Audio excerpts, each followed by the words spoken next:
Assalamualaikum warahmatullahi wabarakatuh. Perkenalkan, nama saya Niani Hayatul Alawiyah. Saya dari jurusan Akidah Filsafat Islam semester 3. Di sini saya akan menuntaskan tugas ujian akhir semester matkul Gender dalam Islam yang diampu oleh Ibu Nenhana dan Ibu Parida. Nah, sebelum pembahasan lebih jauh, kita perlu ingat bahwa sejarah itu telah menuliskan ada dua peradaban pada waktu itu sebelum Islam datang. Ada Nasrani dan juga Yahudi, di mana itu tidak lepas agama yang besar pula pada waktu itu, yaitu agama Nasrani dan juga agama Yahudi. Nah, eksistensi perempuan pada masa itu mempunyai ciri khas tersendiri, bisa dilihat dari sisi kesetaraannya antara laki-laki dan perempuan, baik dalam ranah politik dan juga dalam ranah domestik.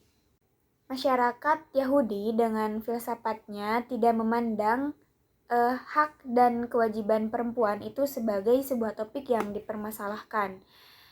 Pada waktu itu, perempuan dari kalangan elit, mereka dikurung di dalam istana, dan untuk perempuan dari kalangan bawah, mereka nasibnya sangat menyedihkan, di mana mereka bisa untuk diperjualbelikan. Dan semua hak-hak yang ada di dalam rumah tangga itu dikuasai oleh laki-laki ataupun suaminya. Bahkan hak sipil pun mereka tidak diakui, seperti haknya untuk menerima warisan dari keluarganya. Nah, puncak peradaban Yunani digambarkan dengan kebebasan perempuan hanya untuk memenuhi selera atau kebutuhan dari laki-laki, sehingga kebebasan seksual itu tidak dianggap sebagai sebuah pelanggaran kesopanan. Dan bahkan tempat pelacuran tersebut itu dijadikan pusat kegiatan politik, sastra, bahkan seni. Dan hal tersebut itu sangat mendiskreditkan kaum perempuan, sehingga pada masa itu perempuan tidak berekspresi secara alamiah ataupun secara bebas. Lanjut ke peradaban Romawi. Pada peradaban Romawi, kekuasaan itu sepenuhnya berada di bawah laki-laki, yaitu di bawah ayahnya ketika dalam ranah keluarga. Dan ketika si perempuan itu sudah menikah, kekuasaan itu sepenuhnya ada di suaminya. Dan yang dimaksud dari kekuasaan di sini yaitu kekuasaan kepemilikan, bukan kekuasaan pengayoman. Dan kekuasaan di sini itu bersifat mutlak dan sangat tidak bersifat berupa kasih sayang gitu. Dimana hal tersebut itu menjadikan eksistensi si perempuan itu merasa selalu ada di bawah kecaman yang berkepanjangan. Nah, adapun hak dan kewajiban perempuan dalam agama Yahudi dan agama Nasrani, mereka beranggapan bahwa martabat dari seorang perempuan itu sama halnya dengan pembantu gitu.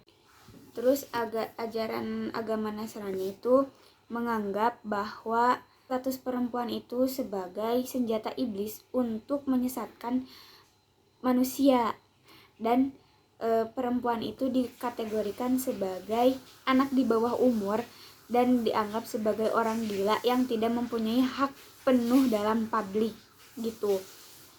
Terus ketika agama Islam datang, masyarakat pertama yang bersentuhan dengan dakwahnya agama Islam yaitu masyarakat Arab.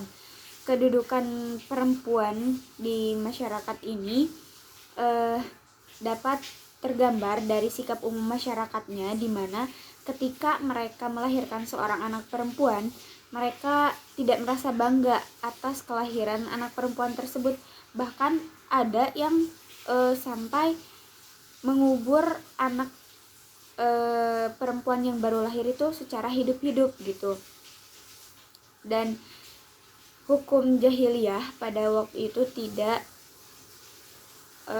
mengakui hak dari kewarisannya seorang perempuan gitu. perempuan itu tidak memilih, sama sekali tidak diberikan hak dalam keluarganya. Sementara laki-laki itu memiliki hak bebas untuk mempunyai berapapun seorang istri, bahkan mereka itu boleh menceraikan istrinya kapanpun saja gitu. Nah, kedatangan ajaran Islam itu menjadi angin segar untuk kaum perempuan, karena Islam itu mengajarkan persamaan terhadap manusia, baik itu laki-laki maupun perempuan. Yang menjadi sebuah perbedaan di hadapan Tuhan Yang Maha Esa adalah tingkat pengabdiannya kepada, atau tingkat ketakwaannya kepada Tuhan Yang Maha Esa.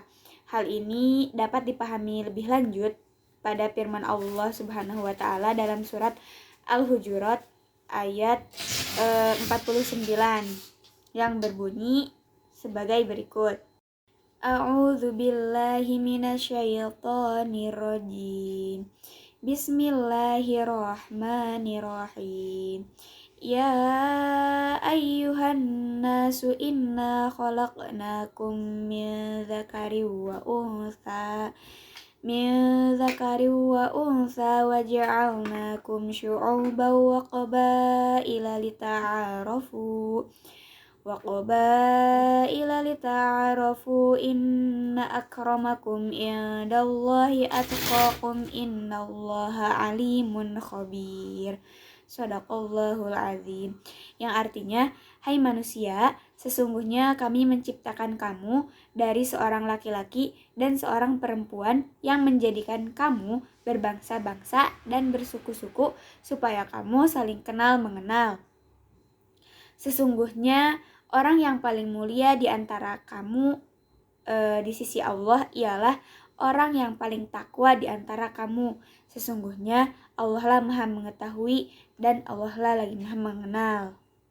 Kedudukan perempuan dalam ajaran Islam tidak seperti yang dipraktikkan oleh sebagian masyarakat.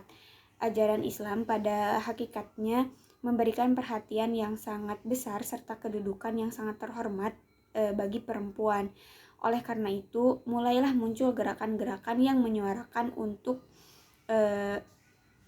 menginginkan kesetaraan atau persamaan antara hak dari laki-laki dan juga hak dari perempuan. Kehidupan yang mengisahkan penderitaan bagi kaum perempuan yang dibaluti oleh keadaan tragis ataupun ketidakadilan menjadi sebuah wacana dalam gender. Nah, wacana gender ini menjadi gerbang terlihatnya realitas bahwa kedudukan dari kaum laki-laki juga secara perlahan mulai pupus dan menjadi terbalik antara kaum laki-laki dan perempuan. Hal inilah yang menjadi latar belakang pembahasan lebih mengenai gender ini gitu. Istilah gender dalam tataran praksis memang hampir selalu diartikan sebagai sebuah ketidaksetaraan yang melahirkan diskriminasi, subordinasi, labelan, atau perlakuan tidak adil atau semacamnya yang dialami oleh perempuan. Oleh karena itu, hal ini tidak diherankan mengundang banyak simpati dari bagian besar masyarakat, sehingga muncullah upaya-upaya untuk memperbaiki kondisi kaum perempuan dengan penyadaran dan pemberdayaan perempuan. Perbedaan antara kaum laki-laki dan kaum perempuan ini menjadi sebuah persoalan yang memang sampai sekarang seringkali menjadi sebuah perdebatan dan tak pernah usai. Ada sebagian orang yang berpendapat bahwa memang laki-laki dan perempuan itu setara atau sama, dan ada juga yang berpendapat bahwa antara laki-laki dan perempuan itu memang mempunyai perbedaan dalam berbagai hal, dan ada yang menganggapnya itu sebagai kodrat ataupun takdir. Nah, dari hal tersebut pasti kita bertanya manakah yang benar gitu. Perlu kita ketahui bahwa pandangan ini perlu dipahami dari sudut pandang mereka sendiri, yang mana pasti keduanya memiliki alasan-alasan tersendiri. Pemahaman terhadap wacana gender itu merupakan hal yang memerlukan analisis yang kuat tentang hal-hal yang menjadi bagian dalam wacana ini. Perbedaan antara kaum laki-laki dan juga kaum perempuan semestinya tidak dipahami berdasarkan atribut biologis, sehingga pemahaman terhadap gender ini dapat memberikan peluang terjadinya misunderstanding terhadap makna yang termaktub dalam wacana gender tersebut. Gender itu dapat dipahami sebagai perbedaan yang terlihat antara kaum perempuan dan juga kaum laki-laki, tapi dalam relasi sosial yang lebih terkait dengan nilai dan juga perilaku. Terakhir mungkin mengenai prinsip kesetaraan gender dalam perspektif Islam, adalah kaum perempuan dan juga kaum laki-laki itu sama dalam beberapa hal, yaitu yang pertama sebagai hamba Allah, yang kedua sebagai khalifah Allah, yang ketiga menerima perjanjian primordial, yang keempat terlibat aktif dalam peristiwa drama kosmis, dan yang terakhir kaum laki-laki dan juga perempuan itu sama dalam hal untuk meraih prestasi dan mengembangkan dirinya. Hal ini tuh dapat kita lihat atau sudah terurai dalam Al-Quran dan hadis. Sementara prinsip kesetaraan gender dalam perspektif Islam, kaum laki-laki dan perempuan itu memiliki perbedaan hanya dalam tingkat ketakwaannya kepada Allah Subhanahu wa Ta'ala. Mungkin sekian dari saya. Mohon maaf bila ada kesalahan kata ataupun kekeliruan. Sekian dari saya. Billahi taufiq wal hidayah. Wassalamualaikum warahmatullahi wabarakatuh. Terima kasih semuanya. Dadah.